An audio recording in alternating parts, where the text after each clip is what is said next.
ते फोटो तिकडे काय फोटो काय तिकडे काढा काढा नंतर द्या.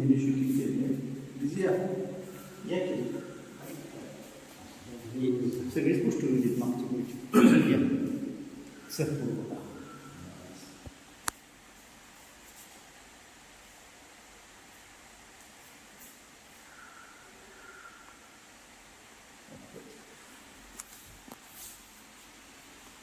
आत्ता मी ह्यालाच फोन केला होता म्हणजे जातील म्हणजे सुट्टी म्हणून.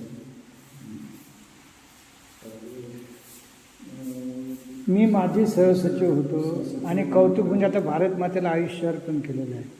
हे जे विद्या करतात ना तपसेवा सुमिरन ती 157 कोटी लोकांपर्यंत पोहोचवायची त्याची मी शपथ घेतली आणि हे भारत माता मला दाखवत आहे, तुम्ही लोक नाही.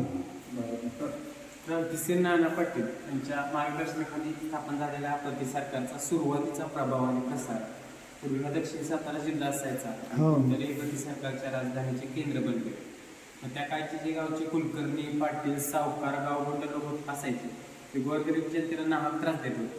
पुन्हा आपल्याला त्याचा नवरा नांदून घेत नव्हता, बरोबर. पुन्हा गरीबाव गावगुंडाने जबरदस्ती केली असेल तर पुन्हा शेतकऱ्याची जमीन सावकाराने हडप केली असेल. त्या काळी पंचकृषीमध्ये प्रति सरकारचं नाव दुमदुम लागलं. गावोगावी भूमिगतांचे गट निर्माण झाले. बापू आणि त्यांच्या सहकार्याने गुन्हेगारांना उघडपणे दंड देण्यास चालू केले. वाडावरून दिंड काढली जायची, पत्री मारली जात होती. पत्री सरकाराशी त्या काळी प्रति सरकारची ओळख होती. गुन्हेगारांचे दोन्ही पाय गोट्याजवळ बांधून त्यांच्या तळव्यावरती काटेची फटके दिली जायची. गुन्हेगारांमध्ये एक वेगळंच भय बसलं होतं, त्यामुळे गुन्हेगारीचं प्रमाण त्या काळी फार कमी झालं. तसेच त्या काळी गावागावामध्ये गटबाजी देखील खूप होती. त्या सर्वांच्या मध्ये देखील बापूने त्यांच्या सहकार्यांनी समेट बांधून सर्वांना न म्हणण्याचे शब्द संपूर्ण गावासमोर देण्यात आले. त्यानंतर प्रति सरकारभोवती एक सकारात्मक ऊर्जेचा वलय निर्माण झाला आणि सगळीकडे शांतता नांदू लागली.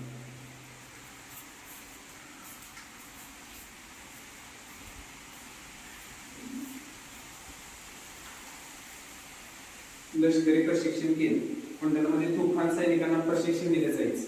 कवायत मारदानी खेळ बंदूक चालवायचं प्रशिक्षण असं प्रशिक्षणाचं स्वरूप होतं. समाजातील कोणताही तरुण यामध्ये सामील होऊ शकत होता. फक्त परीक्षार्थ्याला एक परीक्षा द्यावी लागेल तर विद्यार्थी सक्षम आहे की नाही पाहण्यासाठी त्याच्या हाताला जोरदार काठीचा आघात केला जायचा. जो उगाच न करता आघात सहन करेल त्यालाच यामध्ये सामील केलं जातं. असे 10,000 तुफान सैनिक प्रशिक्षण देऊन तयार बापरे. हे जनताने जनतेवरच्या अन्यायाचा रात्रीच्या वेळेस पारावरती न्यायनिवाडा चालू होता. प्रति सरकारच्या काळात स्वतंत्र अशी न्यायव्यवस्था असायची.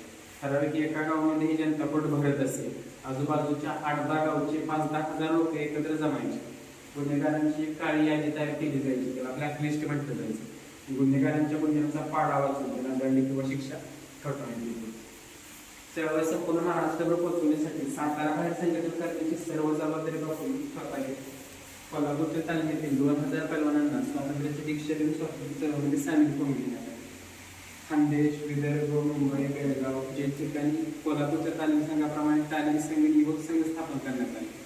मराठवाडा सोडला तरी चळवळ संपूर्ण महाराष्ट्रभर पसरली.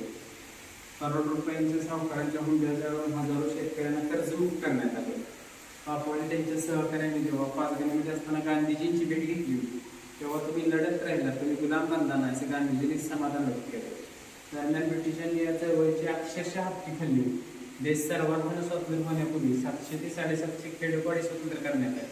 बापूने त्यांच्या सहकार्यांना पकडण्याचे शर्थीचे प्रयत्न ब्रिटिशांनी केले, पण शेवटपर्यंत बापूने त्यांचे सहकारी कधीही ब्रिटिशांच्या हाती लागले नाही. बापूंना पकडून देणाऱ्याला इंग्रजांनी 500 रुपये इनाम ठेवलं. त्या काळचे 500 रुपये. पंडित जवाहरलाल नेहरूंनी भाषणादरम्यान प्रति सरकारची चळवळ ही देशभक्तीची आणि क्रांतिकारकांची चळवळ असल्याचं गौरव करतात.